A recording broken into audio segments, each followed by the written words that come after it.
So this is my reading and commentary reflection on the Proverbs. We are currently in chapter 30. Chapter 30, verse 24. So like usual, I'd like to begin this with a prayer.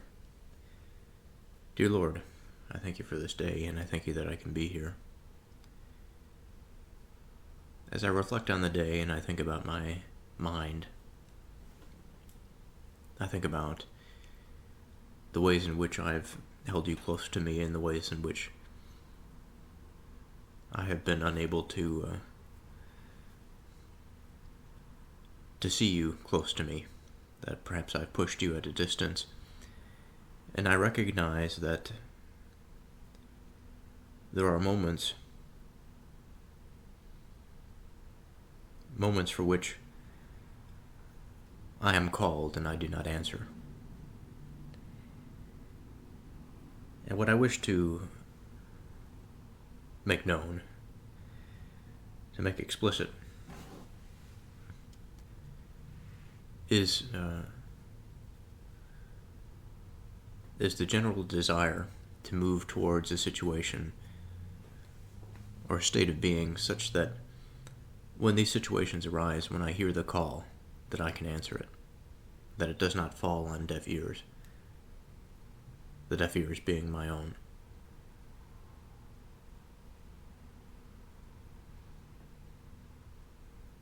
And for this I pray in Jesus' name, amen. So last time I had finished with verse 23, an interesting verse about status, relationship. There has been a pattern in this chapter about three things, and generally a fourth that is superfluous, or that one the author cannot stand. We're about to enter into a new pattern, one that we were starting with 4. Verse 24 reads, "There be 4 things which are little upon the earth, but they are exceeding wise."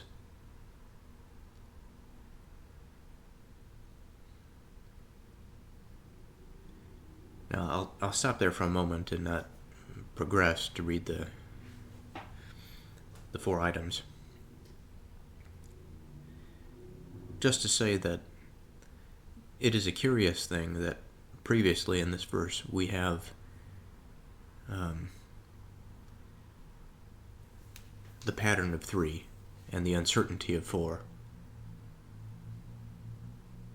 In verse 15, it reads, "The horse leech has 2 daughters, crying, 'Give, give.' There are 3 things that are never satisfied. Yeah, 4 things say not, 'It is enough.' Verse 18, "There be 3 things which are too wonderful for me. Yeah, for which I know not." Verse 21, "For 3 things the earth is disquieted, and for 4 which it cannot bear." And then the verse 24, which we are on now, "There be 4 things which are little upon the earth, but they are exceeding wise." So I have trouble understanding exactly why this pattern is used, why the numbers are the way that they are. I had settled on, when I asked this question of myself earlier, or of the text earlier, I decided on that it was a linguistic tool for emphasis. But now that I see that this is progressing a little bit, there seems to be some significance that I don't quite understand.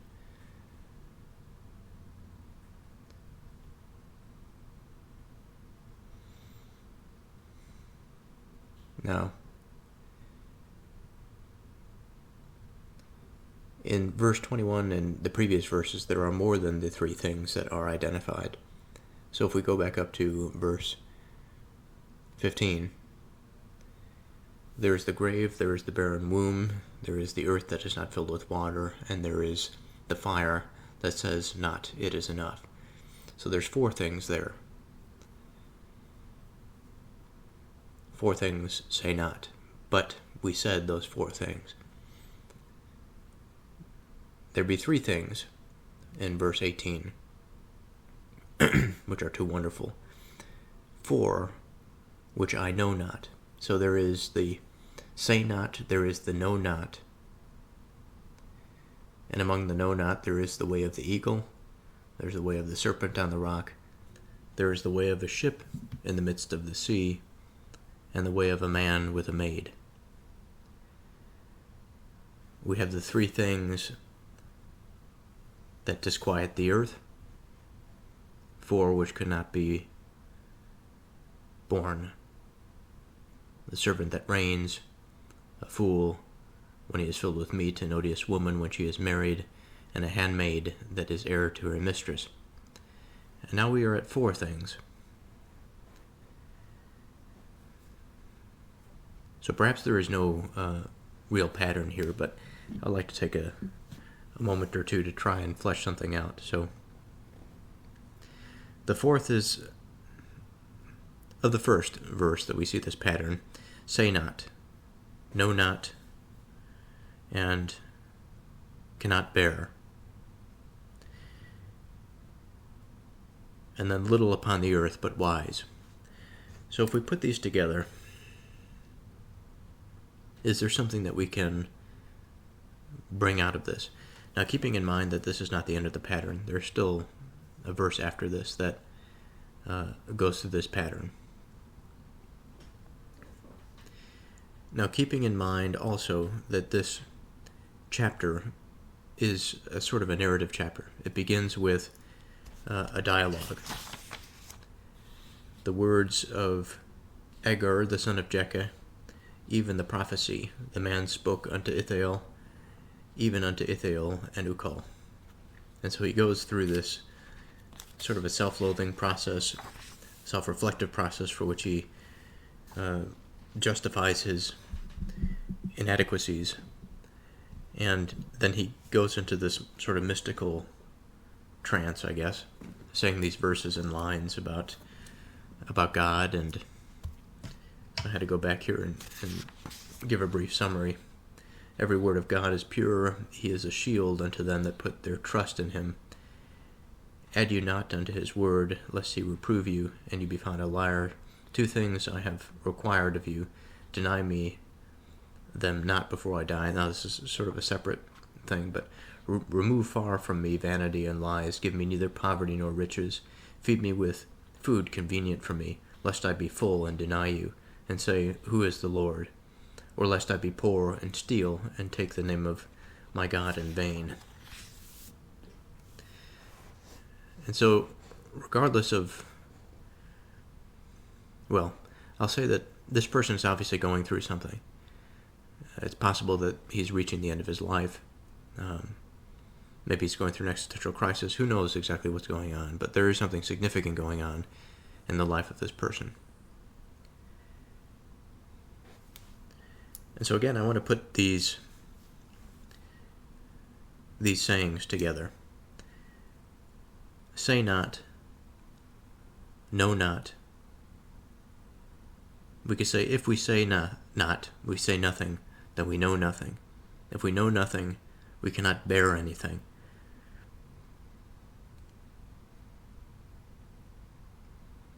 If we cannot bear anything,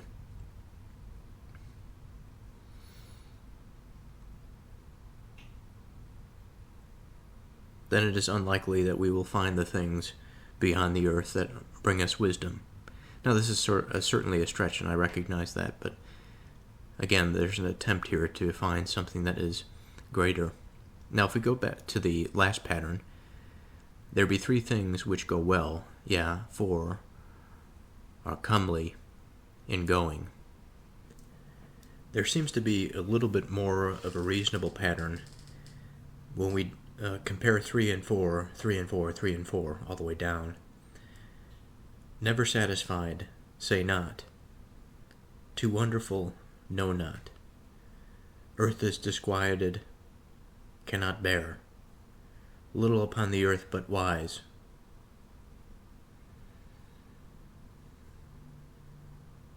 Things that are little upon the earth but exceedingly wise, let's say. Things which go well are comely in going. That seems to be a little bit more intelligible.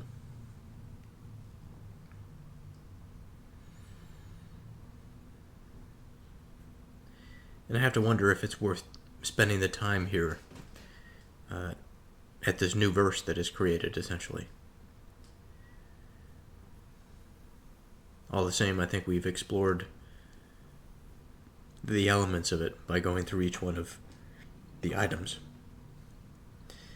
Initially, I had thought, well, it's possible, let's say in the first instance when we say never satisfied, and then the fourth is say not, that perhaps whatever the fourth is, if it is the fourth in the list of items, that there is some significance. That it would be identified with this say not, don't say it because it's so bad. These three things that are so wonderful, and then the fourth, which is not possible to be known. But there too, it seems like it's a bit of a stretch. So, without going too far into these patterns, I want to get into the verse itself.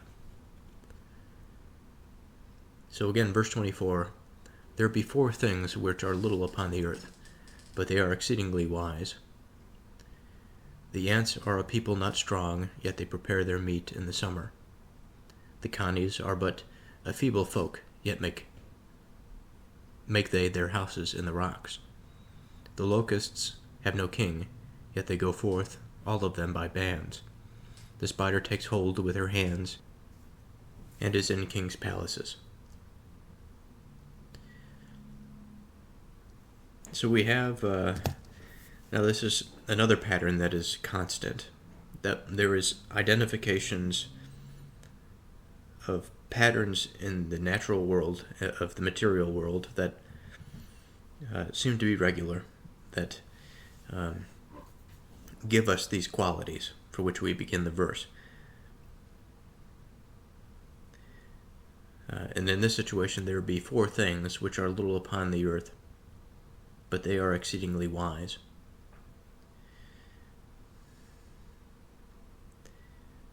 So, the ants are a people not strong, yet they prepare their meat in the summer. So the first thing that I find curious is the reference to the ants as people. That there is this identification of likeness between the human being and the ant, in the sense that they share these social collectives. As a collective, compared to man, they are not strong. Man has a body that's much more capable than an ant. Maybe not relative in terms of scale, but in terms of the larger structure and frame of the build of the organism, the human being is much more powerful. The ants are a people not strong. The second thing I find interesting is the word yet, because we have an indication here that despite the weakness of the ants, there is a strength that they have. And it's a curious strength. They prepare their meat in the summer.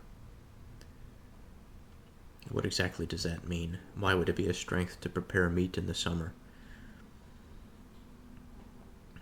Well, it depends what we mean by prepare, I suppose.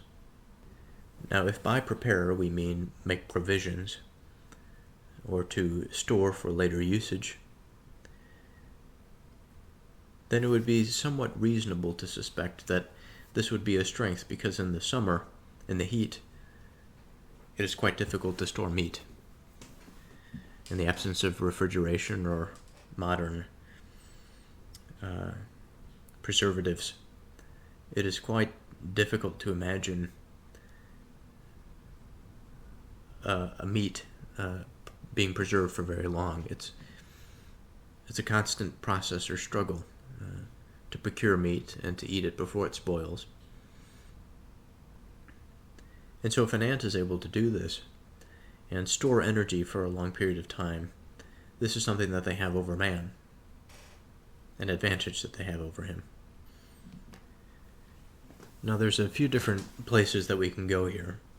I mentioned that all of these things are observations about the natural world, some of them material and some of them biological. In the case that we have here, we have to remember that we are considering something that is called wisdom. Wisdom is being applied to a being other than our own, and an insect, no less. For wisdom, it would seem, at least in my mind, perhaps polluted by a contemporary definition, but as I've come to know it, as I've come to define it, wisdom is not something that I typically think about when I think about the rest of the animal kingdom. I suppose that my definition is not inconsistent with an organism having wisdom that is other than man, but it's not something that I considered.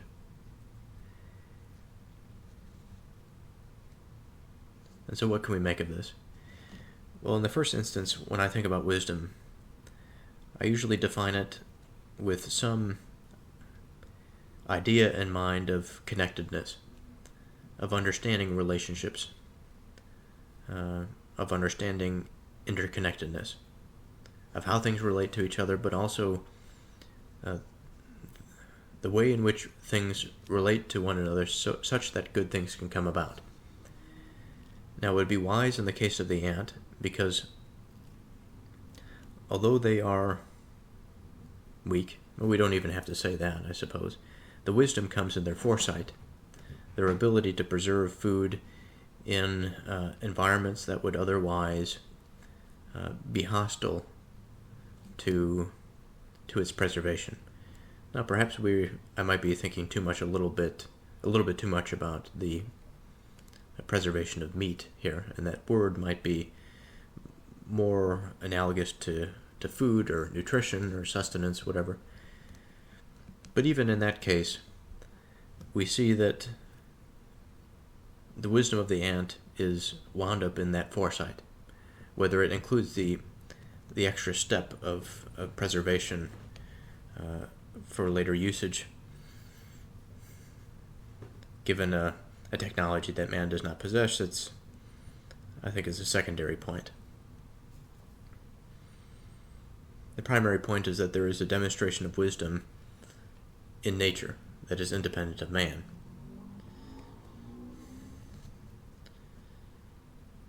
Now, thinking just a little bit more about what this means, that the ant is small, the ant is weak, and yet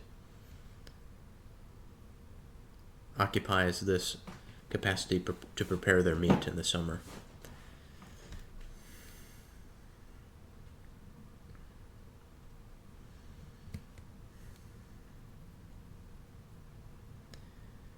The implication of foresight is probably also indicative that since they prepare it in the summer, and since they are not present in the winter, although they are alive and continuing to exist in the winter, they do the hard work during the summer, their productive months, the months that they can actually survive in the environment, to store their food.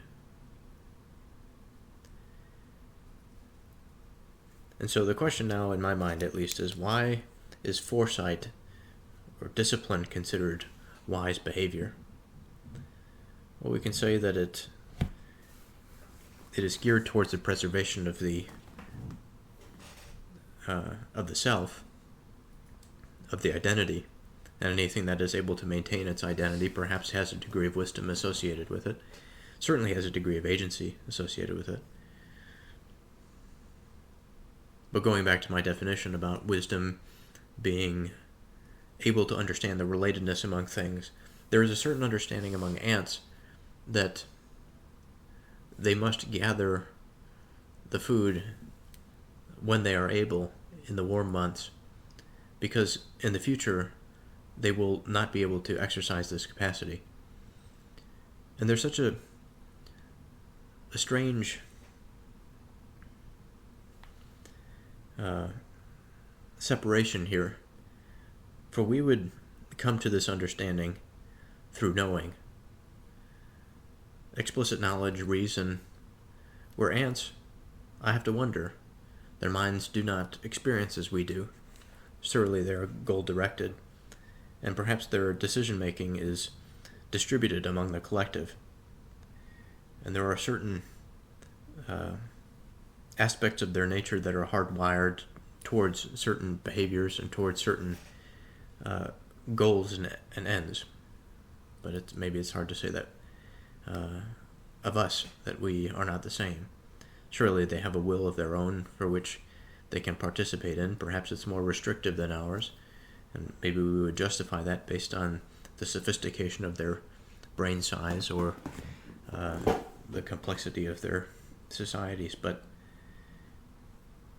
nonetheless, this behavior and this wisdom, this understanding of the environment that comes about through a being, a structure that is so vastly different from our own, that it makes one wonder exactly what this wisdom is. It's definitely a spiritual thing, that it can rest, it can float on top of this material in such a way. And perhaps more importantly, that it can be independent of a being that, at least in my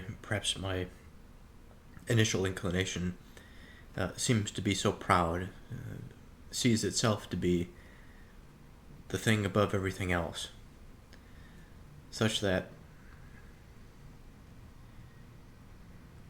because of the authority that it possesses, that it necessarily contains those things that it finds valuable, that it believes only belongs to itself, but actually it is of a matter quite expansive, and maintains itself in all of material reality, not just his own subjective experience. And of course, that's not to say that man is not an interesting being relative to the other organisms that exist upon this planet, but some humility here I think is important. The Kanis are but feeble folk, yet make they their house in the rocks. So the first question is obviously, what are Kanis? Now, Kanis can refer to several different things, primarily relating to animals and their fur. So, in terms of the animals, we have the rabbit, a common term for rabbits, particularly the European rabbit. They can be considered the Kani. Pika, a small rodent-like animal, also known as a Kani. Hyrax, specifically the rock hyrax, a small mammal-like animal that lives in rocky regions. So this hyrax is probably the one that is most similar to what we are speaking about here, because it is saying that they build their homes in rocks. And so I pulled up a picture of this creature. It sort of looks like a cross between a squirrel and a prairie dog. Interesting sort of thing. So we have a creature that is lacking in physical strength. And again, we have this term that is synonymous with human beings, folk. To refer to a Kani as a folk, it's an interesting thing, because man only really refers to his own kind as folk. But we consider folk in common when we consider a category that encompasses us both. We are both creatures of the earth. We are both of the animal kingdom. We are both mammals. And so that way we are folk. So despite their weakness, they make their houses in rocks. Despite being creatures that do not possess the tools, they are much weaker physically than human beings. What they do possess is, much like the ants, a certain ingenuity, an understanding of the environment, an understanding that these places are sturdy, they are durable, they are meant to last. And so if they have their offspring in these places, their offspring are likely to be safe from harm. Again, they have this understanding of how to preserve their identity.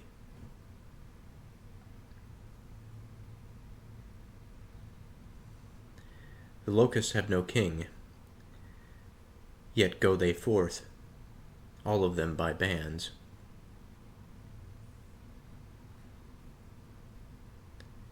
Again, an insect, the locust.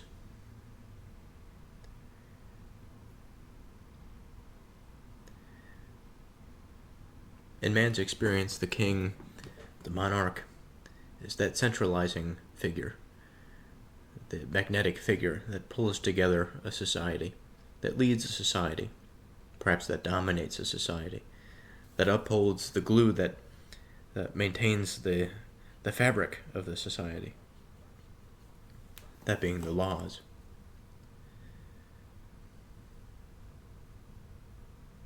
Yet they go forth, all of them, by bands. And so a creature that is led without a leader, that seems sort of to have this collective intelligence, a collective wisdom that expresses itself upon all of these different nodes of beings, of identities. And they maintain themselves, they reproduce, but also they have this collective action.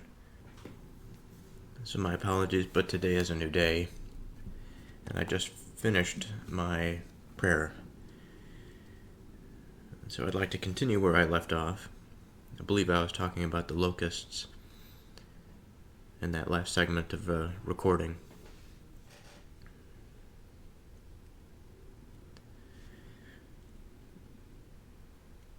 There is something that occurred to me that I'd like to narrow down a little bit, if possible. It's a reflection of mind. It is a reflection of a way of being.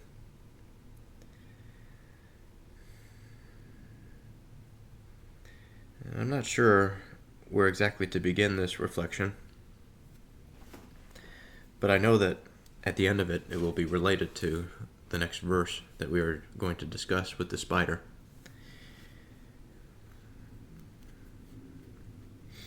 The topic of discussion has to do with, as it usually is, attention.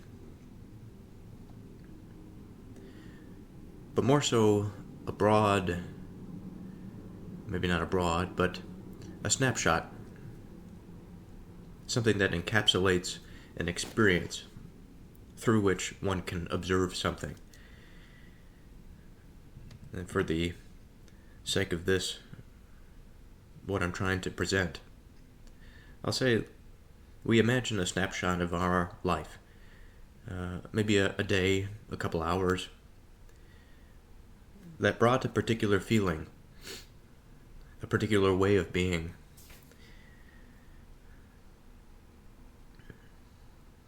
The reflection on this brief period in and of itself, I think, is strange but also interesting, in the sense that we can have these quite bizarre experiences where we have these strange, unsettling feelings, and perhaps our attention is focused, but also a bit dissociated. And it's within this experience that there is confusion, that there is uncertainty. It's as if someone had shook us from our foundations, so that we fell to some degree, but we are not exactly sure how far we fell because of that uncertainty and that confusion. We're not totally concerned about getting back to where we were. We know that it will come back eventually. We know that if we put some effort in, some discipline into the equation, then we will find ourselves again back on top of that pillar for which we can confidently observe and participate in life. The thing that I find most interesting is the nature of this uncertainty, or in a similar manner, the nature of that which is unsettling.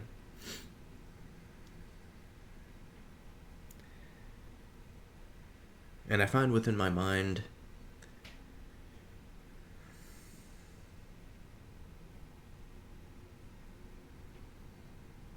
what I might call a man, for the sake of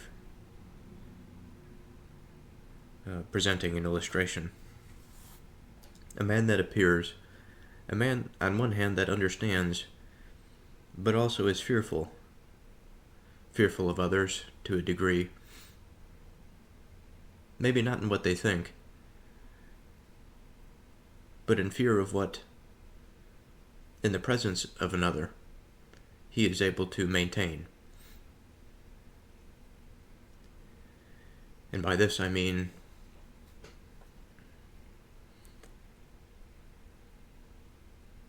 that there is a sense of foundation.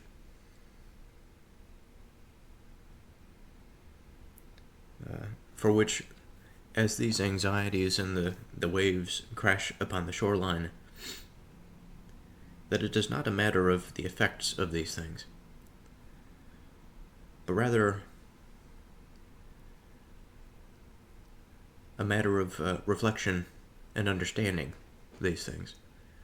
The world is full of causes and effects, and just focusing on the causes, I feel at times, if this is not too much of a stretch, that our attention to the causes of things, excess attention to the causes of things, will distract us from our real purposes, or better purposes, good purposes. And that we may desire for a perfect situation, a perfect interaction, a perfect service that we may proposition somebody for.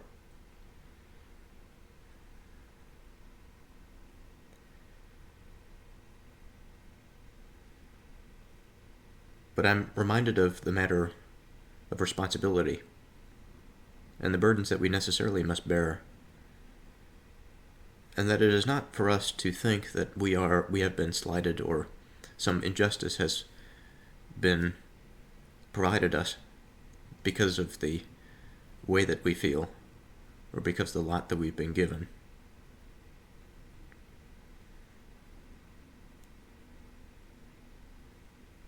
In some sense, I say this because of experiences through the day, today, although today was a fairly good day, I think, and in some sense I say it because I reflect on my own experience, the grand ontology of my personhood. There are many things that I spend probably more time than I need to focusing on the ways that I'm frustrated with myself rather than making productive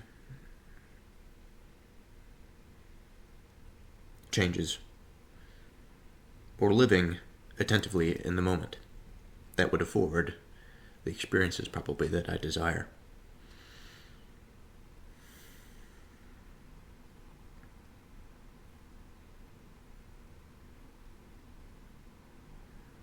The spider takes hold with her hands.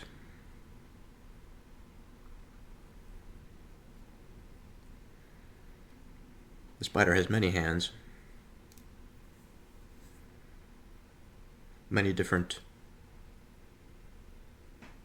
perspectives, perhaps. If we had many hands, if we were to grasp something or to lift something, we can identify, or perhaps we don't even need to go to that illustration. We have 10 fingers. There's quite a bit of sophistication there. If I close my eyes, I reach forward and I grab my desk. I understand its structure without my sight. I'm taking hold of something.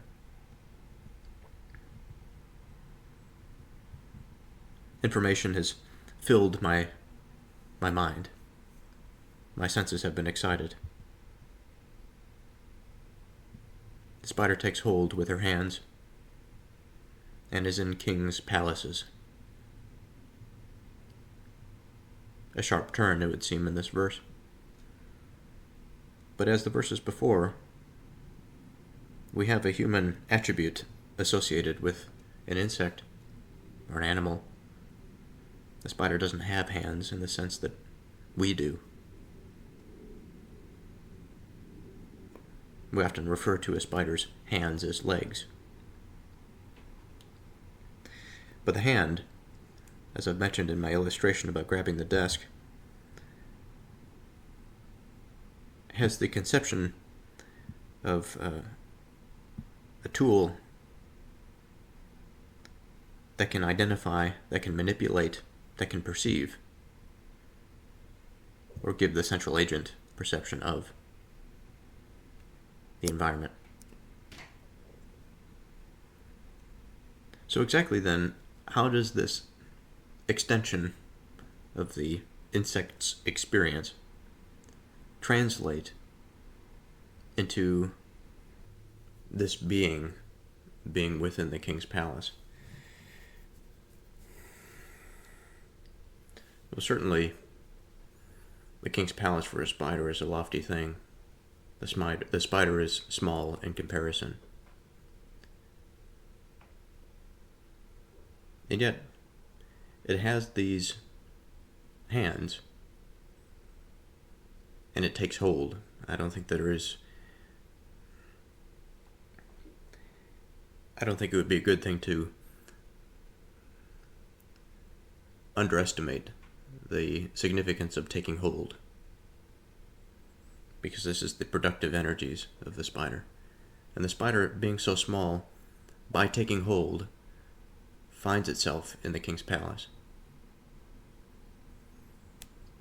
And so there is this concept that emerges about agency and about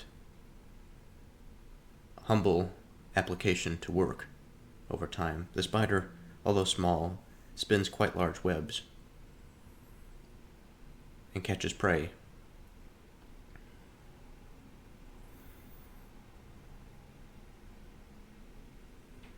So surely there's a lesson here in humility as we go about our days,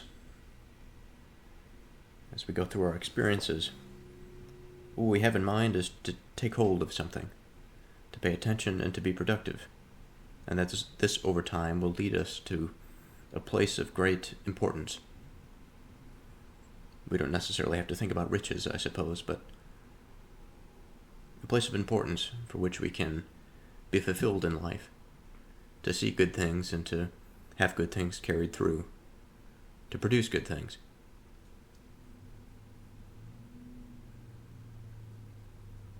There be 3 things which go well, 4 things are comely and going. A lion which is strongest among beasts, and turns not away for any, a greyhound, an he-goat also, and a king, against whom there is no rising up. So today happens to be a new day. I know that the other day wasn't as productive as I would have wished in terms of the period of recording, but I had spent a good amount of time in that paused state, just sort of thinking and reflecting on things. I'd like to start this with a prayer. So, dear Lord, I thank you for this day, and I thank you that I can be here. Lord, at this time I reflect on an experience that I had today that bothered me at the time, and it bothers me still. There was something that I had done, and I know that you know what it is, that I was faced with the dilemma of blaming another person, of blaming myself, of weighing the various things of what was just and what was unjust. The emotions are things that can burden the mind, can disrupt reason. And even as I think about it now, I feel like this surge and swell of emotion that prompts me to a state that's approaching anger, I would say. But I know that it is not a good thing. It is not something that I should give into or divulge. I know that standing on top of it is a nuanced experience. It requires strength, but also there is a way in which passivity can serve as an excuse for weakness. And in this situation where I can recognize my faults, I do think I demonstrated weakness in more ways than one. And although I still struggle with this approach to anger, and I struggle at this time thinking about it and calming myself down, I thank you for this moment. I thank you that I can be here to think about it and to reflect on it. And I pray that in future situations I may have that foresight to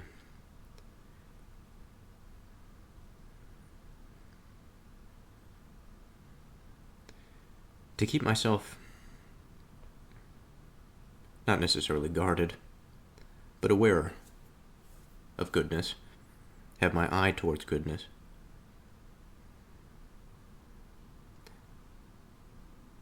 And that my behavior, my actions are not so oriented to protect myself as to do good for others.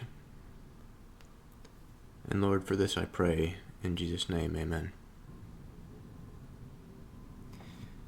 So verse 29 is the last of the verses for which we see this pattern of the three things. And of course the fourth. There be three things which go well. Yeah, four things are comely and going. So I want to stop here for a second. What does it mean to be comely and going? There seems to be a bit of an antagonism there. The coming and the going. Like you can have something that both gives its presence as it's leaving, as it's moving away. But perhaps this is not necessarily what it means. So the definition of the word comely is pleasant to look at, attractive, good looking. It could be agreeable, suitable. So this makes a little bit more sense. So comely and going, if we have an attractive departure or a suitable departure, an agreeable departure, there is this idea of something ending on good terms, or a dialogue that has been put to rest in the proper manner, that there is an adequate conclusion to something. And so this is one of those one of these patterns for which we are not in languish. We are not in mystical territory. We are sort of, again, we're identifying patterns in nature, but we're also, at least it would seem, pointing to something that is good at the ending, at the conclusion.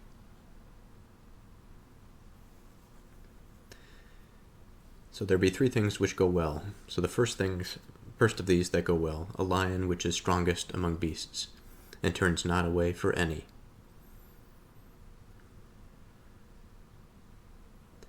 So this, the greyhound, a he-goat also, and a king against whom there is no rising up. So we have the lion, we have the greyhound, we have a goat, a male goat,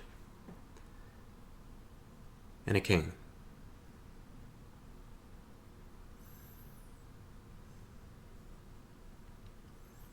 So three things that go well: the lion, the greyhound, and the goat, the he-goat, the male goat. So of the greyhound, we know that the greyhound is a fast animal. We know that the lion is a strong animal. We know that the he-goat is, persistent, aggressive. So let's think about each one of these items specifically. I'll have to be honest, there's something about these patterns that I've found difficult to interpret in a way that I found most of the verses prior. Part of it, I think, is that I get wound up in the potential pattern recognition within the 3 and the 4, that there's some hidden pattern that I want to discover. But I lay this aside and I try to find a deeper meaning, and I think we have found one to a degree, but there's been something lacking. And so I want to spend a little bit of time talking about the principles that we see here. So a lion, which is the strongest. So the first thing I want to talk about is strength. And how strength goes well with speed. How speed goes well with determination, maybe. Persistence. And among each of these animals, I think there's more to be said than just that. For the lion, we have strongest among beasts, but also that he doesn't turn away for any. That regardless of the situation that confronts the lion is the one that bears it and takes it on. In most cases, of course. There are plenty of situations in which lions encounter foreign experiences and move on. But we all have a certain, animals included, we all have a certain state of mind, a certain disposition for which we find ourselves in that solid territory, that solid foundational grounding upon which we act and we move. And these precious moments are archetypal, I think, in a way. They show us the true strengths that we are capable of. So when I think of strength, I think of capacity in the physical sense. If one can overpower something physically, there's an aspect of domination. The lion is often referred to as the king of the jungle, or the king of the savannah or the plain.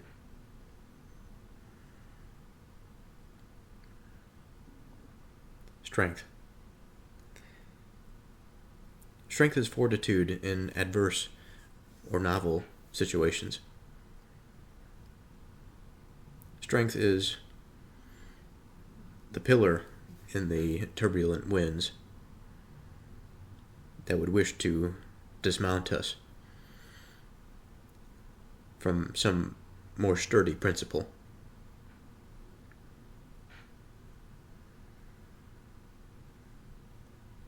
And for a lion, they rely to such a degree on their physical strength that it can be almost envious to be given such qualities.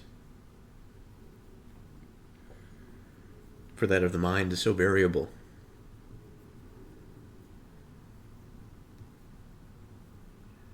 And can be so disproportioned day to day in terms of its attentive capacity. But at the bottom of it, as I think about the strength of man, as I consider the physical strength of a lion, I think about his will and how elegant this is, a quality that we are all born with, just as the lion is always born with innate strength. physical strength. The will is something that we can identify many answers to solutions by what we choose, what we will to be.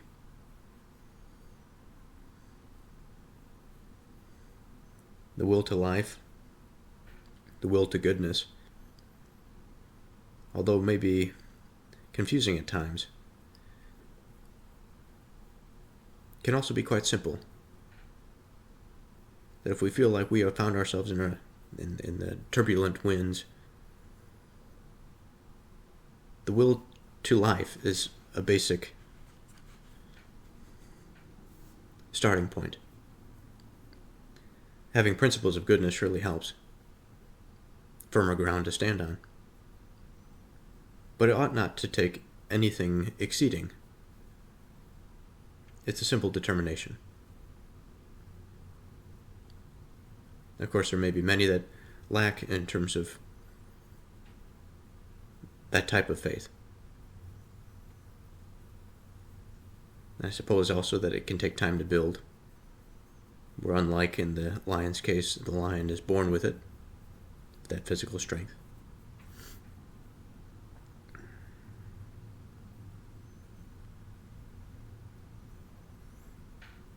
Strength gives capacity.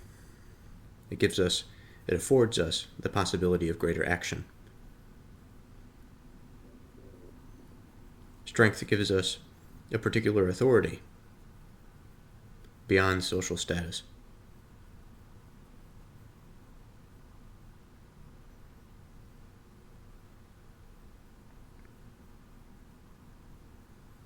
So now we come to the greyhound. And when I think about this greyhound, I'm also aware that there's a slightly different interpretation of this. In my mind, I'm thinking about the dog, the breed. And I sort of wonder if the greyhound was bred all those years ago when this was written, but I'll interpret it this way nonetheless. So the follow-up to strength.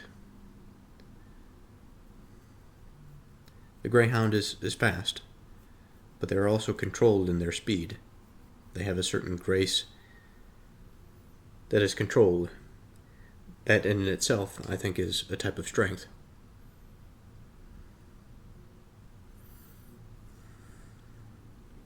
And so, if one embeds itself in another, of course it is a positive thing. They go well together.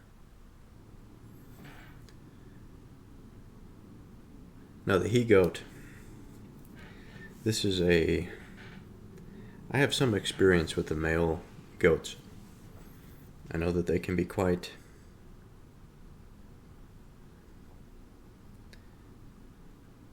bizarre in their behavior, but they are quite determined animals.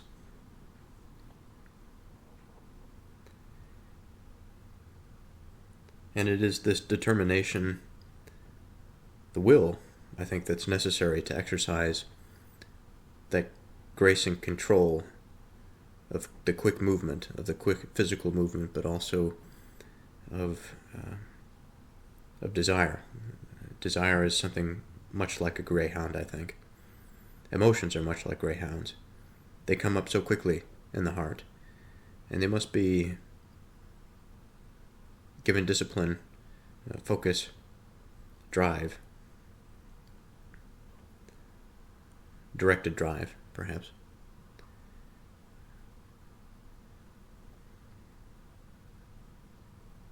And the same goes for that strength. If the he-goat is to be the determined animal, an animal that is graceful in his pursuits, but also carries with him the tools to execute on those pursuits.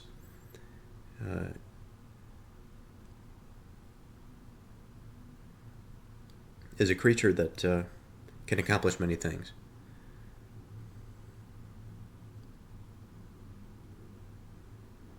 and a king against whom there is no rising up. So this is the fourth thing, which is said to be comely and going.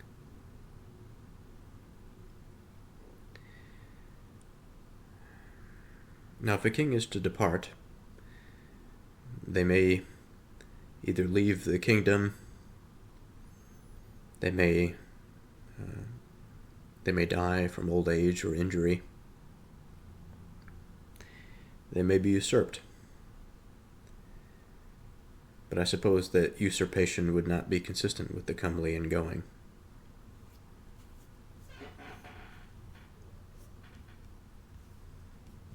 Again, we are thinking about agreeable and suitable. And a king that adheres to the law, or adheres to stability, can do so by many means, but I think in the positive sense, we're thinking about a king that upholds the law as well, that takes down the high places, that outlaws the worship of idols in the Old Testament sense. Or from our own experiences, the king is that central figure, that pillar that survives in the turbulent environment, the hurricane of experience and of mind and of emotion, such that whatever chooses to rise up to sway the attention is tempered by our three things that go well with one another: that grace under fire, the strength of action, and the determination of our will. If you have done foolishly in lifting up yourself, or if you have thought evil, lay your hand upon your mouth. Now, the first part of this verse rings heavy in my ears. I often wonder about how I view myself,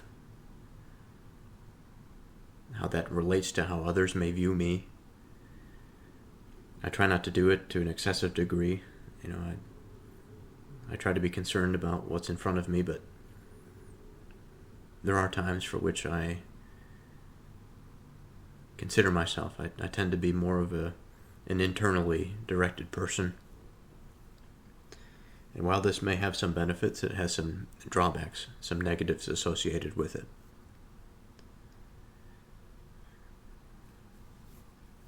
And there have been various moments in my life where I've felt that the sin of pride, not just pride full stop, but the sinful aspects of pride, conceit, have crept in. And even as I reflect on the prayer just now, and reflecting on the events of the day, I wonder at this process of lifting up and what it had done to lead to a negative outcome. That I should have been more aware of what I was doing, what I was saying.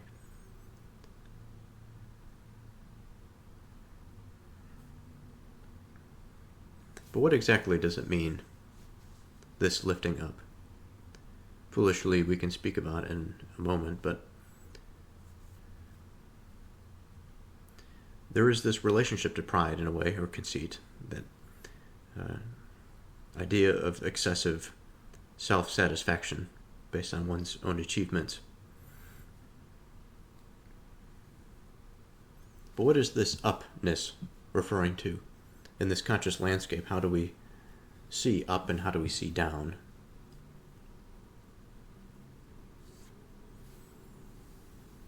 Maybe we can start with the self. We said that the self is a conscious agent. He can move in that space, in the space of meaning, in the space of value. And to move up in that space of value, I think, depends on the context.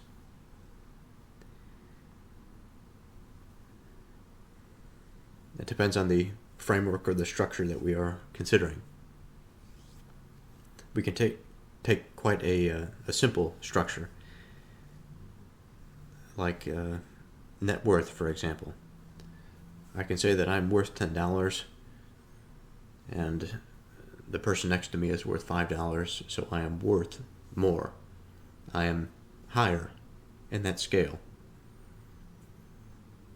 Now, of course, this scale is something that is, I think, can be comparably related to other scales, other frameworks. The economic is not the only one that we consider. It is a small slice, perhaps, maybe not a small one, but insignificant compared to the way in which one behaves, the way in which one carries themselves, the way in which one treats other people, treats themselves. And so these categories, I think, occupy a higher level still than just the category of one's net worth. And we can imagine all of the categories together, and they would give us a composite and understanding of the true value of a person. Each one of these categories would have associated relations with them, interconnected between different nodes, and it forms this map. Maybe it's a score, we can say, however we wish to conceptualize it. The danger is in lifting ourselves up in our own minds, in our own conception, such that when our own value is compared to the value that is, and we are severely mistaken, then we pay the consequences. We pay the price for this. And paying the price, much like the insufficient example of economics or monetarily, a price can be paid in so many painful and unfortunate ways, or fortunate in the sense that one may be liberated by their ignorance, by their arrogance. So here comes the idea, the important word, foolish.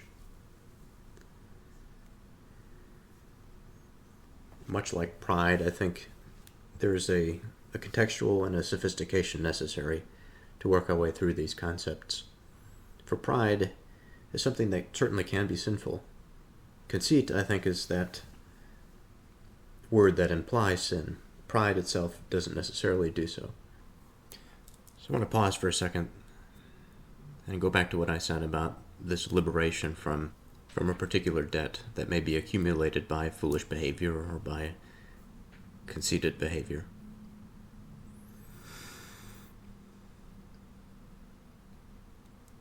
What I meant was by the ignorance and arrogance is that the thing that necessitates the repayment, the debt that the debtor took out is the result of the arrogance and the ignorance. Now, what is being paid back, I suppose I should say,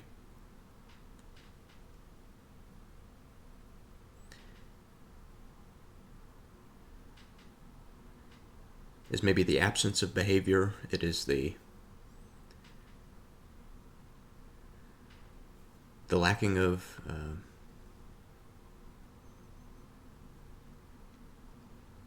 understanding. Because what we have void in ourselves, in our lives, is that productive attitude. It is the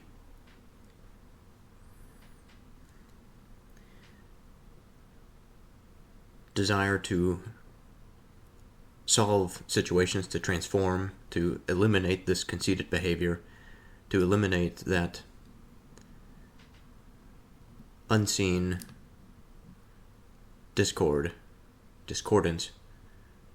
between ourselves and the world. And the process by which we pay that back is, of course, not monetary, but it involves a process of serious self-reflection and discipline in order to sacrifice enough such that the debt can be paid. As I think about my experience, I know that there have been many times where I have taken out, whether it be knowingly or unknowingly, a debt. I've contracted some burden because of my ignorance. By my ignorance, by my arrogance, I've contracted this debt.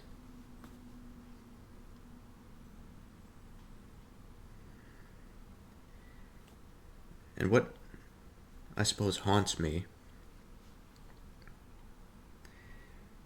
is that idea of the potential unknown debt, that structure, the system for which man in his natural course of unknowing, which we all have we all have an aspect of unknowing, of course. This is not outside of something that is common sense, but just to reflect on the fact of our limitations from the cognitive standpoint. Seeing this in my mind, knowing that my behavior is constantly at this crossroads, or perhaps at this crossroads, I see this sort of semi-institutional structure, sort of like a bank, maybe, also like a courtroom, in which there is the affordance of the capital of human experience and of desire and of attention, and that this can be offered me for very little in return, immediate return, that is. But of course, at the end of it, by the interest, if we can even use that equivalence, by the compounding effects of this poor decision, of taking out, of living in behaviors and desires that hold me back, that pervert my attention, and that I willfully find satisfactory, when in fact I should not. This situation is such a fright to me that it serves as a motivation to not live in this experience, to not accept the deal, however enticing it may be, however much emotional capital it may afford me. Now I fail at this every day, as many of us do, I'm sure. But as I develop my relationship to God, to you, if I'm to be speaking directly to you for a moment,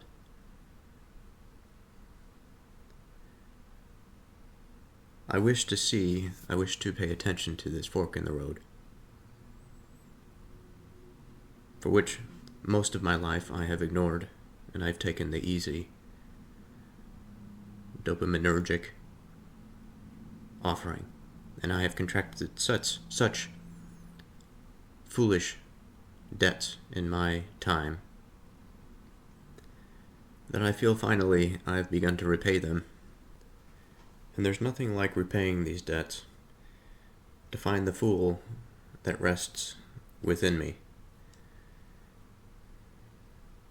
and how vulnerable it can make me feel at times.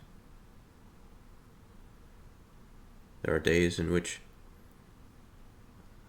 I feel so fatigued that shining the light on the fool is almost unbearable, because I know that in my times of weakness, the foolish behavior increases. It's almost like a positive feedback loop, for which I know will end, but it's difficult to see the end of the tunnel, the light at the end of the tunnel.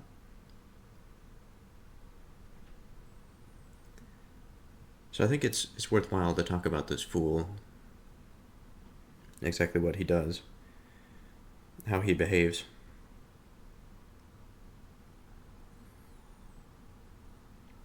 The fool is someone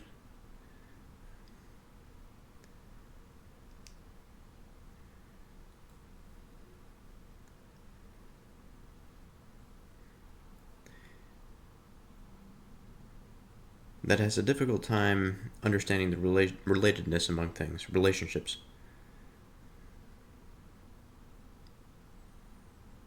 The fool is somebody that is unable to, or often, accepts the cheap value structure that is offered by the freedom of will or by whatever force that we may encounter, whether it be a commercial entity or otherwise.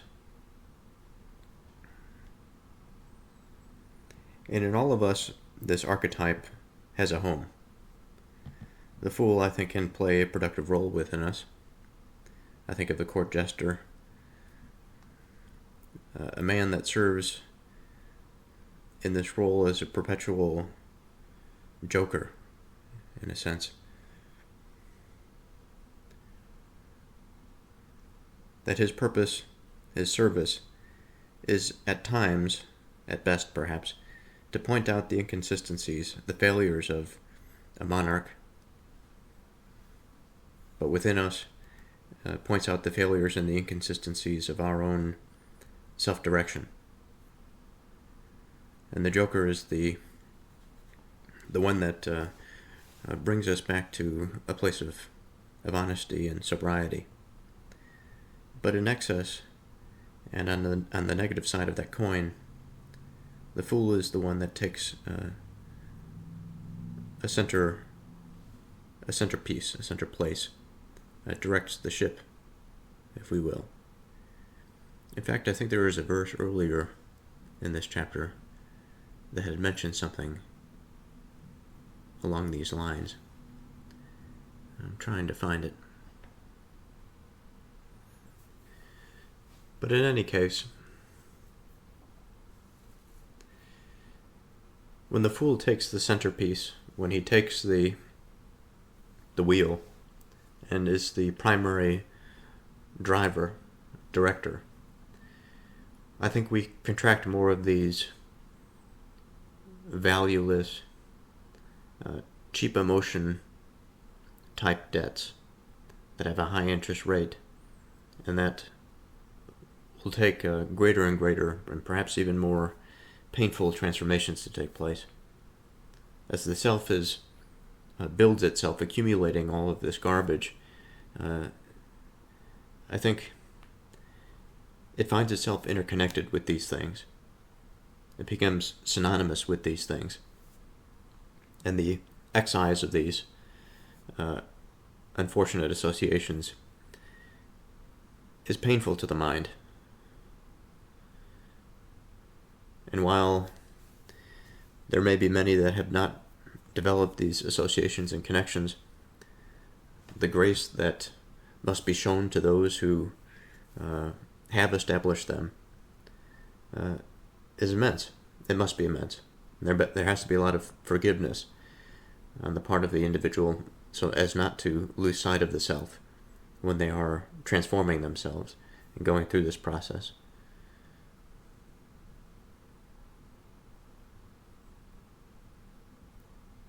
If you have done foolishly in lifting up yourself,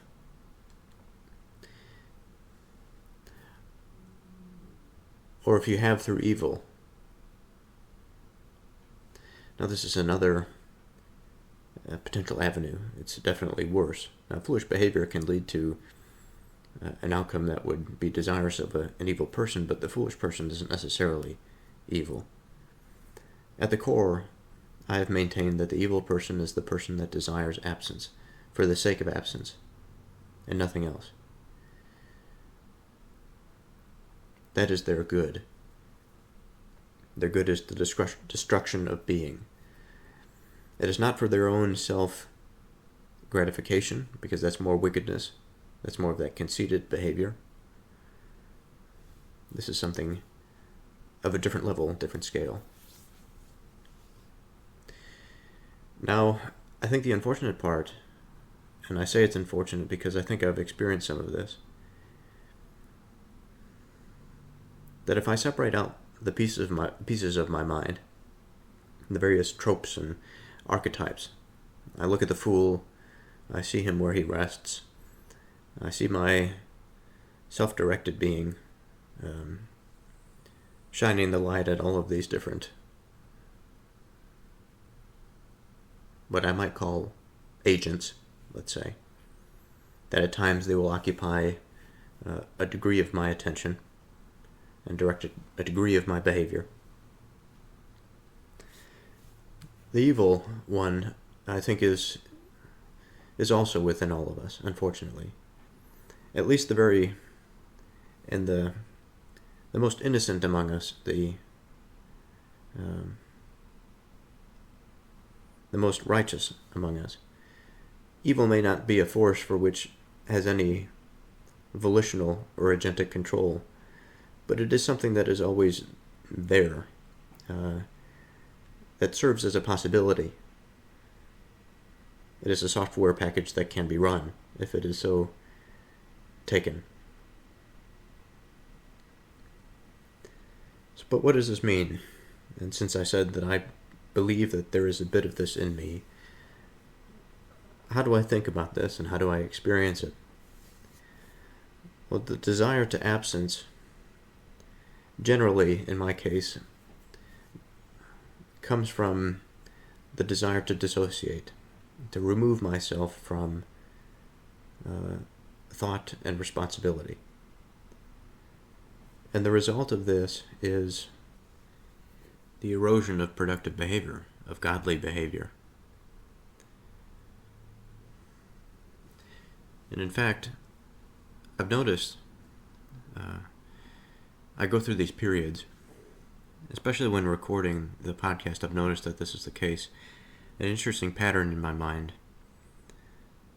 Some people, in our culture today, we have this focus on the diagnosis of attention deficit disorder, or a hyperactive attention deficit disorder.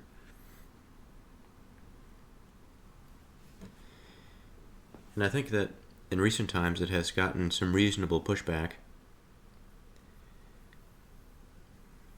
because I think, although there are many things I think that can lead to such a deficit in attention, some of them quite serious, and perhaps it requires pharmaceutical intervention, perhaps, but for the majority of us that fall into the category, I suppose I'm throwing myself in there, but I throw myself in there because of this pattern that I had mentioned, the lack of attention, that there is this intermittent attention. I go and I wander off, and I don't know where my mind goes.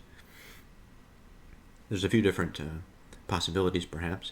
Sometimes it wanders off in a productive manner.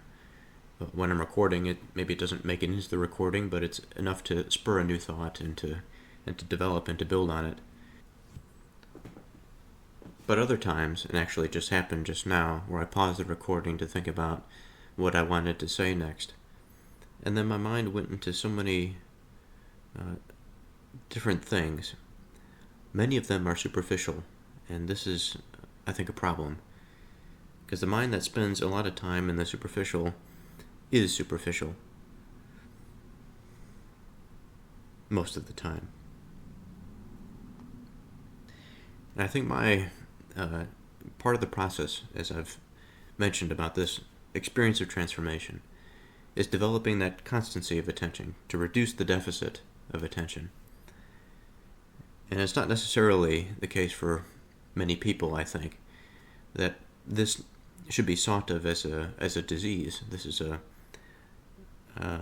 aspect of mind that can be solved by willful transformation, although it is very difficult, because what we must sacrifice is parts of ourselves that we may believe in the contemporary era are parts of the authentic self, the natural self.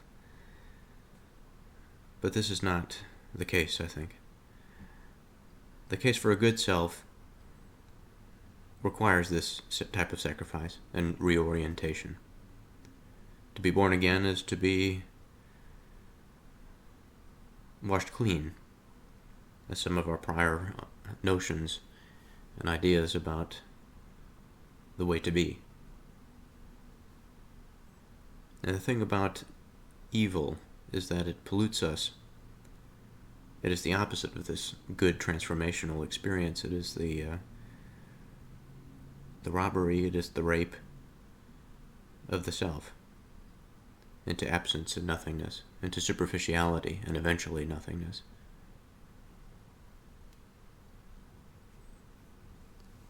If you have done foolishly in lifting up yourself, or if you have thought evil, lay your hand upon your mouth. Now this is, I think, the most important part about this verse, because it ties it all together. It's the response about what one ought to do in this situation. Now, in the most, I think, superficial reading of this, we can say that if we if we put our hand upon our mouths, that we don't speak. There's nothing, although the internal environment is chaotic and perverted, if we don't say anything, then nobody knows what is happening on the inside. But of course, if we have any integrity or honesty at all, or maybe I shouldn't go that far, because it is possible that the mind is such a fascinating thing. When I think about myself and my limitations, when I think about this verse, I think about the things that I will come to understanding, the things for which I have maybe participated in, or behaviors that I have taken part in, have been the very things that I need to transform myself out of, that I am completely unaware of.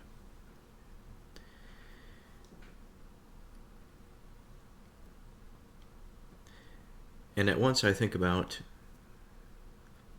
the foolish, something that I can at least recognize. A more righteous person than me would be able to understand and recognize foolish behavior in myself where I may not see it. But as far as I can understand and to see it and to avoid it in my life, I understand that if I were to just lay my hand over my mouth, in the sense, it's sort of an extended sense, but in the way that speech would just exit me, and that's it. There's nothing beyond the physical. It is the sharing of the thoughts, and not addressing the underlying structure of mind, I think, would be a sin. But again, there's grace here, because I may not understand where I may transgress. And I know that I do not understand where I transgress in all cases. So if we are necessarily to take this a step farther and say, okay, well, there's an aspect of mind that we are able to access that gives a deeper, a richer meaning to the mouth and putting our hand over the mouth. Because this is an extension of the mouth, this is an extension of the hand, in the sense that the extension of the hand is the will, it is the director, or maybe I should say, it depends on which road we wish to go, how we wish to see the hand. The hand can be something as simple as a tool to manipulate the environment given by the mind. The mouth can be seen as the same, but it doesn't get at the underlying purpose of what it's for, or what drives it. We can separate it in that way, but still there's that connection between the will and the expression. And it's this extension that I think a lot of our purpose for understanding this rests. So then how?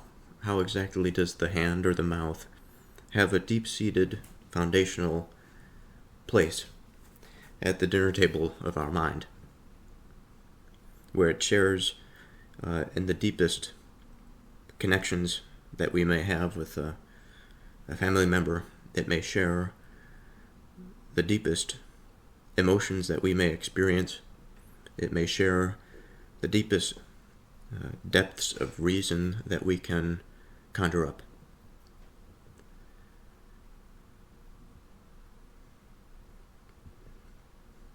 The hand is the thing that acts. It is the one that behaves. The mouth is the speaker. It is the idea. It is the reason.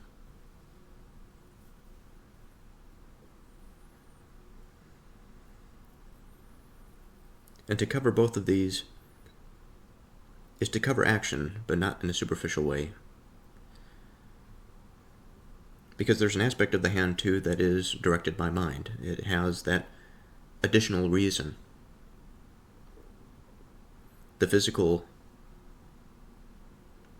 and the heavenly, perhaps. The earthly and the heavenly, those symbols come back again.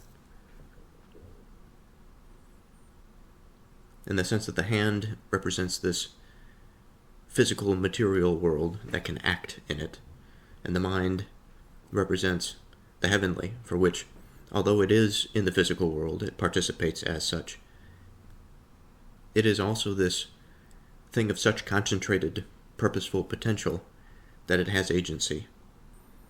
In another manner, we can think about the mouth as something that is an entryway. Of course, we have this interrelatedness between the hand's action to the mouth, which is the entry to the body. And as this is the entry to the body, what we are putting in the mouth is in some way to at the very least support the mind. That if what we put in is inedible, poisonous, then the mind will not survive. And so, of course, we try our best to find something to sustain ourselves, but also to find the things that are good to sustain ourselves. And so there's this aspect of the mouth, too. It is not just its expression of thoughtless, or rather materialless thought, where you can say that the exchange of information at the level of organization that we have. My apologies for the interruption, but today is a new day. It happens to be a Saturday after a birthday celebration. So in the spirit of feeling a particular way after a celebration, I wish to continue this reflection. Now I'd like to begin this with a prayer.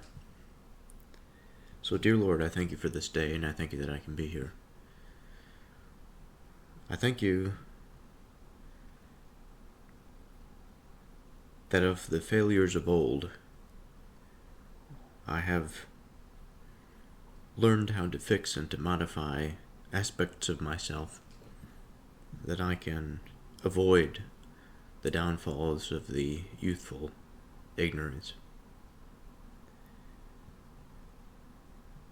And although ignorance is something that extends beyond youth,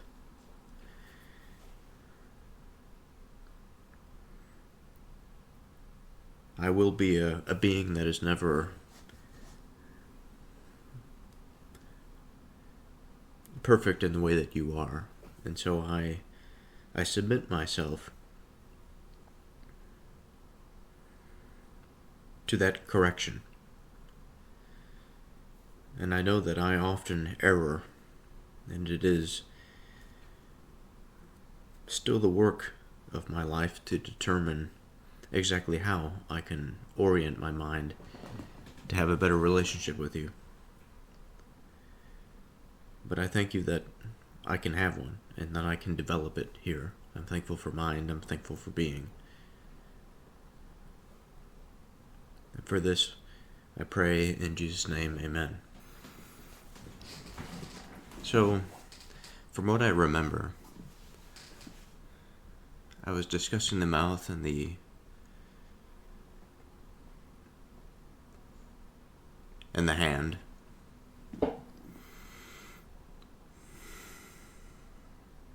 And how our mind has symbolically extended these things, so it is not just the physical structure that we're talking about, but also not just the mental component that we're talking about.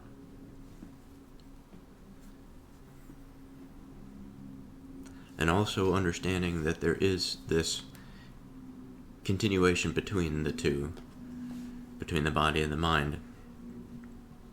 And that our existence is not completely mind and it's not completely body. And if we forget one or the other, we forget ourselves, we forget man.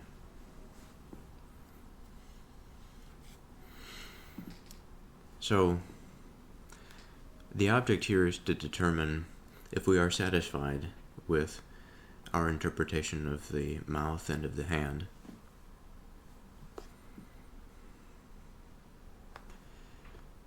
And it's difficult to say, because every time we leave a proverb, most of them, not all of them, but most of them,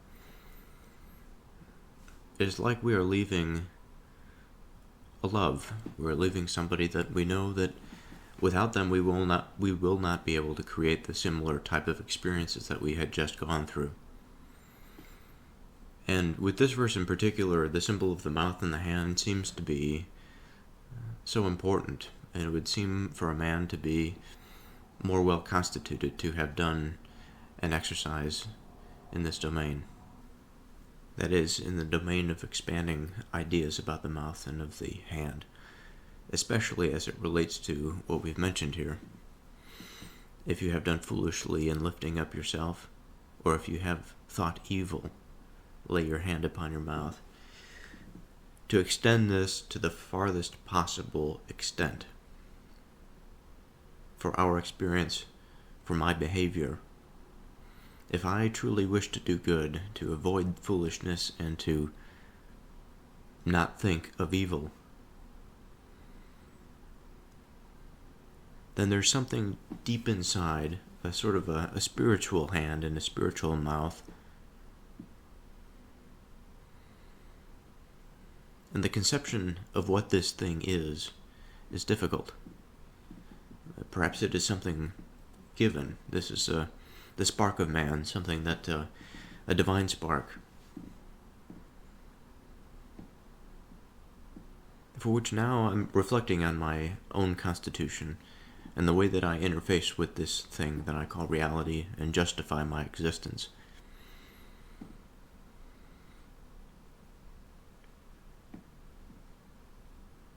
I feel in my mind, imagistically, although I may not be doing it physically, that I'm putting my hand over my heart. That it seems as I do so, I'm trying to connect to something a little bit farther down than wherever I might be able to arbitrarily move my hand in this physical space. But there I find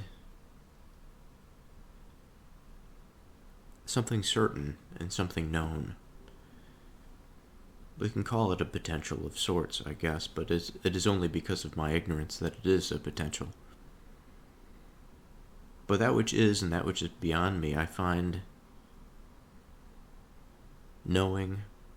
I suppose there's a comforting in knowing of a way of things, but more so that of all of the experiences that I have yet to have had, I know that there are layers to this, and that if I want to experience darker evils or richer loves, it is but just a decision away. And often, the burdens of life seem to make us or turn us into that victim for which there is no crime committed. And of course, it would be a non-victim. It would be our excuse to label ourselves as that victim of the burdens of life and of experience. An absence of mind, it seems like it's something so easy to avoid if we have goodness in mind. But having the mind that from the minute or the second that I open my eyes to the second that I close them, to be involved entirely in goodness, I surely have not succeeded in that domain. It's something that I aspire to. But along the way, and since I have not achieved something as great as that, along the way I recognize foolish behavior. I recognize evil, both within myself and also in observation of others. And if this mouth and if this hand is truly to be used or to be exercised by me as an intimate part of my experience, that I can use this as a tool to guide me through life, then surely this conversation is worthwhile.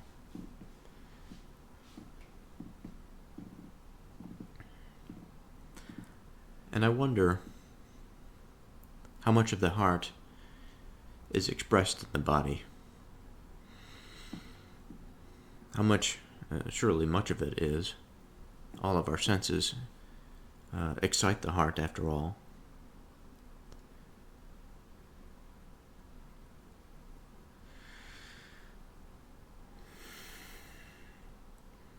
And perhaps this is a dispositional thought, but I rather think that the excitation of the heart can take away the mind.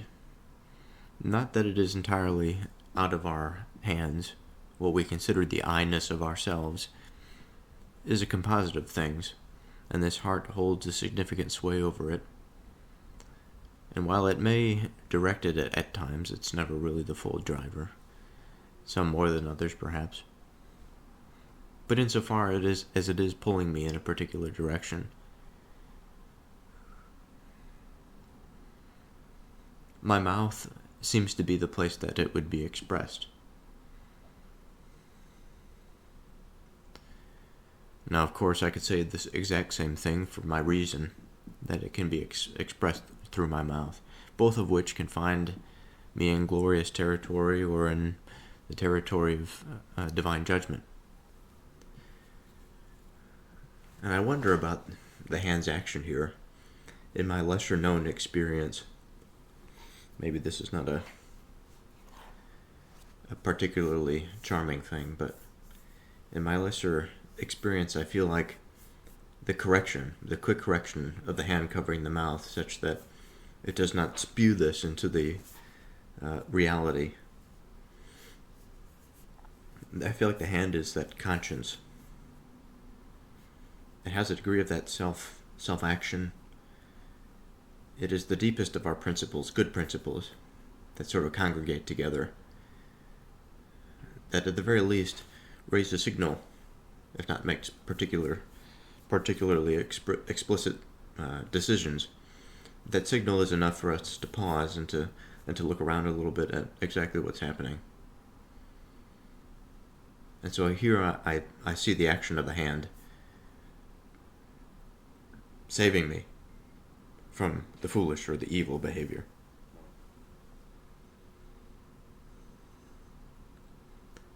Surely, the churning of milk brings forth butter, and the wiring of the nose brings forth blood, so the forcing of wrath brings forth strife. Okay, so this is the last verse in the Proverbs, by the way. So what we have here is a comparison between some physical causality and that of spiritual causality. And it's fascinating the way that we can draw equivalencies between the material and the heavenly. And the thing that I lament at the same time, though, is how easy the modern mind goes to something that denies the equivalency. Now, I don't find any disagreement with a statement for which it is likely impossible for the spiritual and the heavenly to coexist at the same time. So either one statement is wrong or the other, or they both be wrong, whatever. I'm open to all of the possibilities. But for it to be right is something magical. It is something that we ought to pay attention to.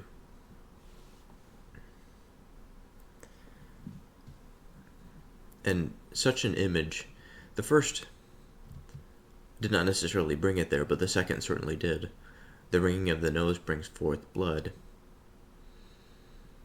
And since we're talking about wrath and strife, I don't think about those terms as I think about them in churning butter. But we will have to, because it must be an interesting type of meaning.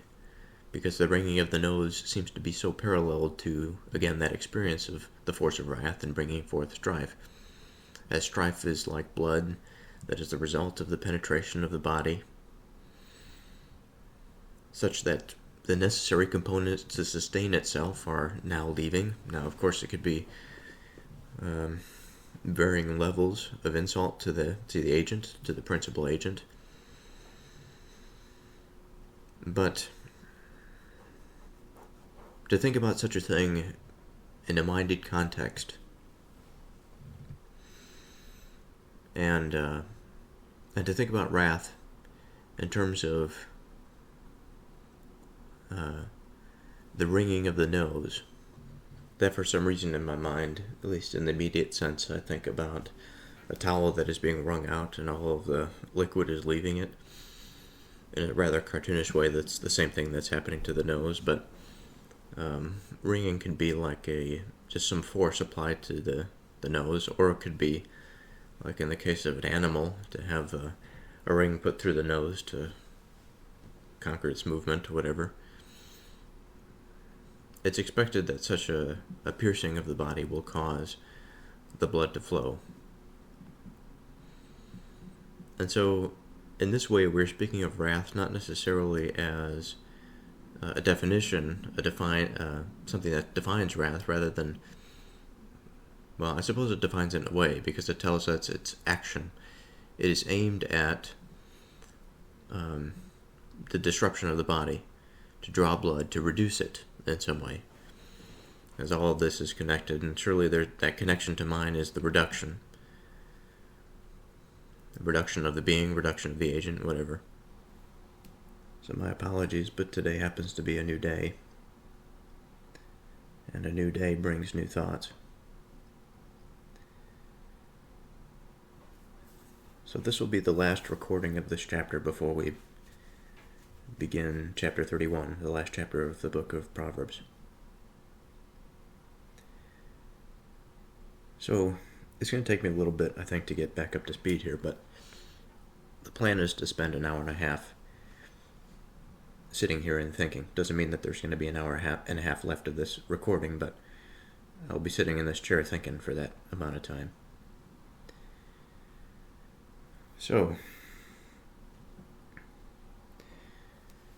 I want to begin this by just talking a little bit, having a bit of a reflection on things.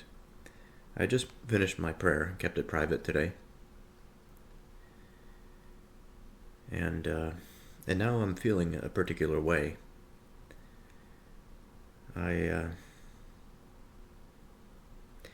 Sometimes it's a struggle to begin these things.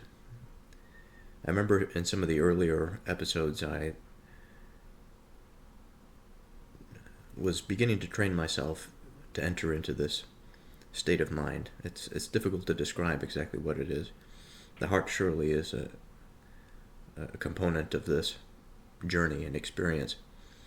It is sort of like a settling of the heart, a focusing of the mind. And as I do this, I move into something and experience a want of creativity, a want of love, receptivity for such things. I feel that throughout my day-to-day, I can be so distractible that, of course, paying attention is difficult, but also the finer things I find difficult to focus on. Beautiful things, good things. And it is led, I think, a degree of difficulty accepting love and giving love too. And now I say this to say that this place, this disposition that I had mentioned, is a place that I am entering into now. I can feel myself gliding into this space. And if there's anybody that ever happens to listen this far into one of these things, without feeling too judgmental about the way I interpret things, or whatever the case might be, if we are able to be here together and to focus, I invite you to the same place, here with me now, regardless of time. This presence that I feel is universal. And I know if there may be somebody else out there,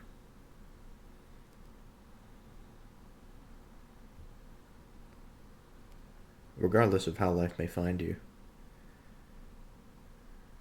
as difficult as I have it with expressing feelings of love, I extend out a hand to you. And I wish for you to accept it.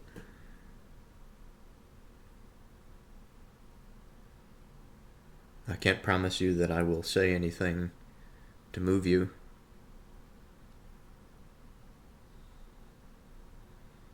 But I wish that we can be here together in this moment and to share our experience.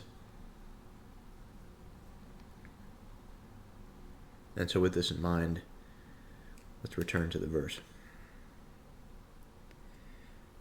So last time, I remember vaguely I was talking about this two different types of connections here. That the analogies that were used, the turning of the milk to bring forth butter and the wringing of the nose to bring forth blood, and comparing this to the forcing of wrath to bring forth strife. We are approaching this from two different perspectives afforded by the analogies. Now, I might go in through this again to reinterpret some of this, but I also remember that there was a discussion about the body. A discussion about how related the body's experience is to the mind, and vice versa. That this is a continuous experience, and it's all too easy to separate them. Sometimes it's useful to separate conceptually to explore different parts of the territory. But all the same, I think it is a bad thing to completely deny the relationship and the continuity that is shared among them.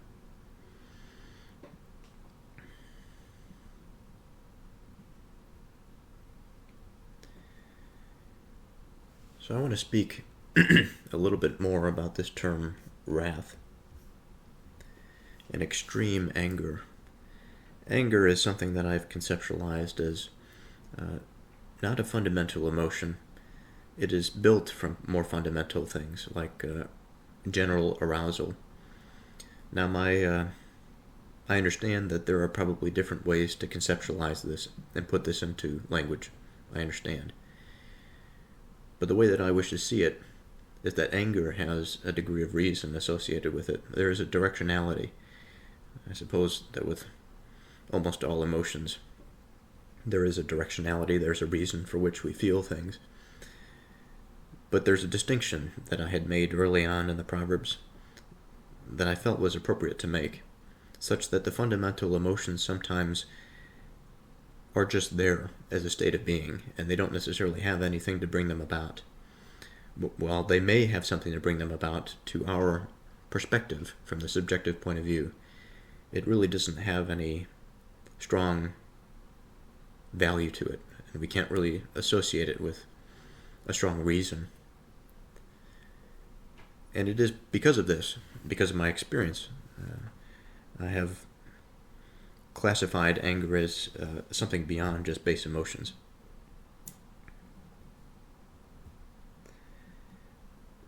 I've thought about an illustration about the workings of the human mind, that upon the infrastructure of the development of thought and the exchange of emotions, we find ourselves in this vehicle. In the driver's seat, perhaps there is reason, and in the passenger seat or in the rear passenger seats, there is the fundamental emotion, arousal, maybe a sense of anxiety, a heightened state of awareness, maybe, or a type of downward looking orientation. I had this conversation with a coworker the other day. It happened to be on the topic of altered perception. She happened to have gotten sick, and I happened to have not gotten very good sleep the night before. And I felt that at that time there's such a way about how our orientation, how our perception alters the way that we experience life.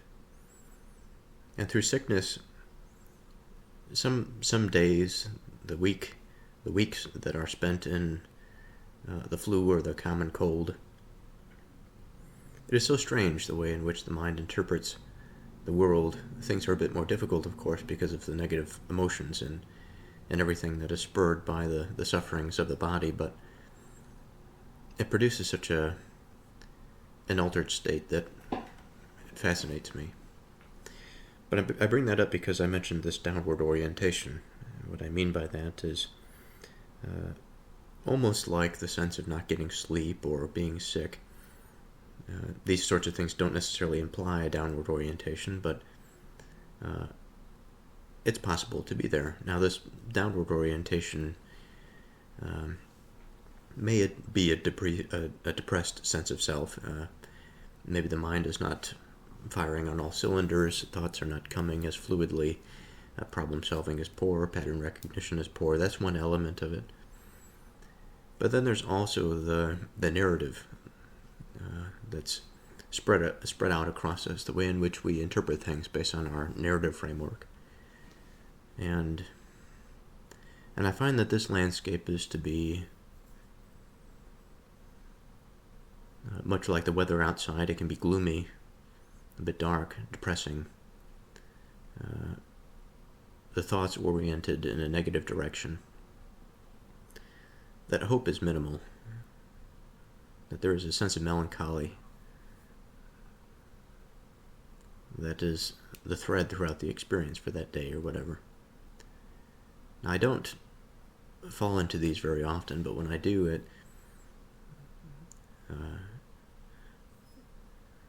reminds me, this is kind of a tangent, but it sort of reminds me of when I was younger, falling into that hole of absence of attention, try and hide from my emotions, the negative emotions.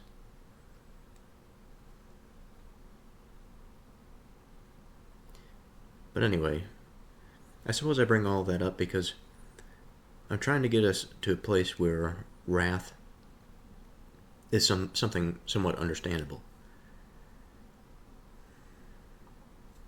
The impatience that would be necessary for such a thing, the sense of injustice perhaps, that can spur one to excite one into such a state of extreme anger. And in this place, how blind it must make us, how altered our reason or our perspective must be, as I mentioned with the illustration of sickness and absence of sleep.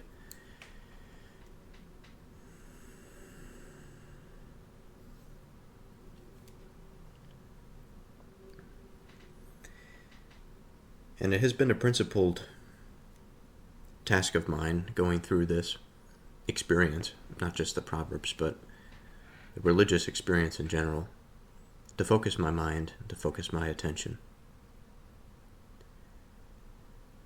And when I think about the word that's coming up here, so the forcing of wrath brings forth strife. this strife, how much of it has been caused because of laziness or the lack of attention, the lack of arousal. Some of it I'm coming to understand was beyond my control, that there were effects that had caused it. But now that I am maturing, these effects ought not to be the ruler of this kingdom. They ought not to bring forth that strife. But from what I understand it to be, from that experience, and also of what of it remains in my experience now,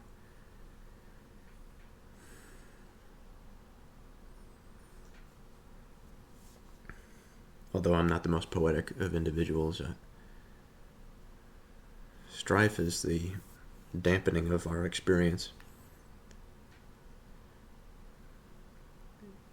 It is a state of mind, a disposition in which some of the most beautiful things can occur in front of us, and we may recognize them as beautiful, but we cannot appreciate them.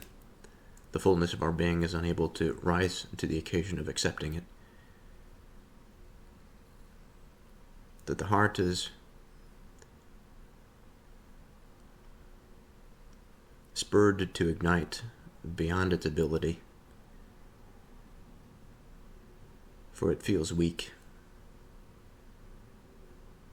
It feels judged. It feels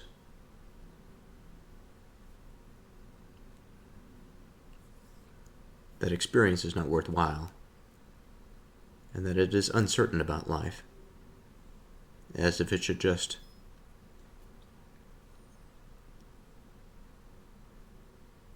say to all of the potential of warmth, of goodness, of love,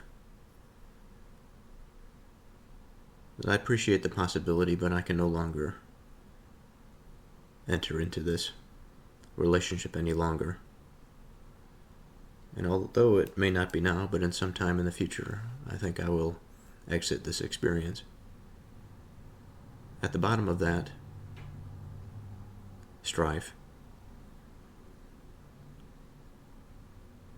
the ending of experience, the desire for true absence, such a horrible thing. Such a horrible thing to use as an excuse to keep the heart deadened and dull. And so I don't mean to be overly negative, but we are asked, I think, to go into a place of significance, to understand it. So let us think about these analogies for a moment. So the churning of milk brings forth butter.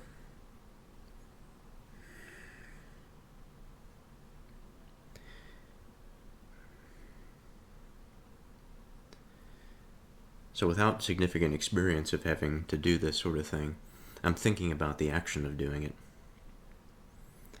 That there is this process by which, and part of the issue here is not looking too far into a physical example from the animal kingdom, whatever, and then attributing too much into it that's maybe not productive. But all the same, the Proverbs are this way, and it's up to us to find solid reason in things. So just considering this process by which we would turn milk into butter, something that requires attention, surely, something that doesn't come about I want to say naturally, but it doesn't come about without experience. Butter is something that is not used in the same way that milk is used, of course. Butter is highly concentrated. To consume butter in the same way that one would consume milk, there would be health consequences. It probably wouldn't be the experience wouldn't be the same, wouldn't be as satisfying. Now, butter, of course, is important, an important additive to many dishes. It enhances the quality of it. But again, it's something that is highly concentrated. And so if we stay in this vein of making something that is more concentrated from something that is less, or we could say that something that is a liquid to a solid, making it more dense, make it conformable. Now, all of that I think maintains some degree of relevance is that procedural, perhaps the density.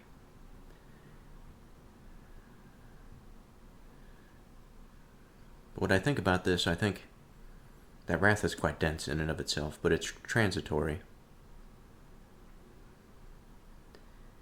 The strife is really the dense thing.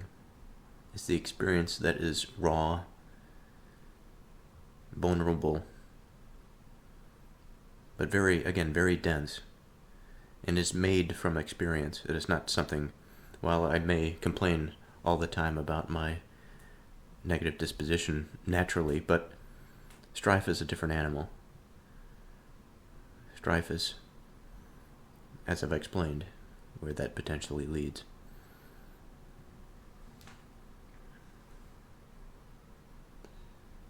And the wringing of the nose brings forth blood. Wrath to the mind is an intense blow to our experience and to our orientation. It could set it off by a number of degrees, for which we are now perpetually damaged. At least in a way, we are damaged. And I've said nothing of the aspect of forcing wrath.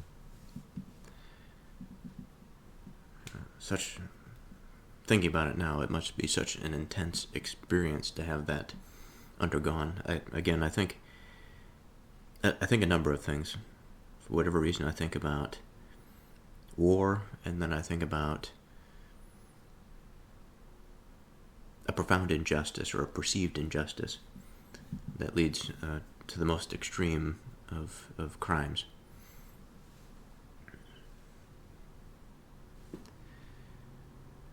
And then I also think about my situation. Not that I am forced to wrath or in a state of strife, but as a matter of degrees, empathy can serve to find ourselves a connection. Even if I am not at that level, I can still find something that's somewhat relatable.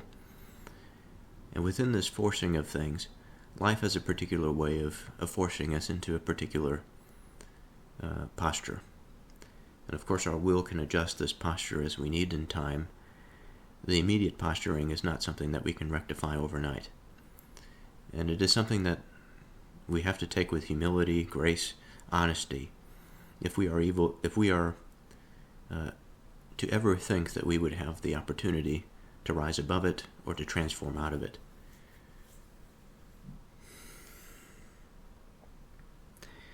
And if we don't have that belief, we will fall into that strife. Or just the negative disposition that sometimes I talk about, or often I talk about. Something that I'm trying to change in myself. This sort of microcosm of this larger point of this verse. So I hope what I've said here satisfies that last verse.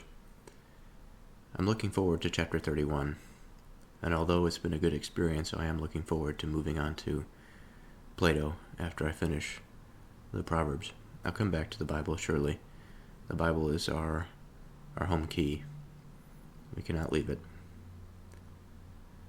So with this, I will end this episode, and I'll continue next time with chapter 31.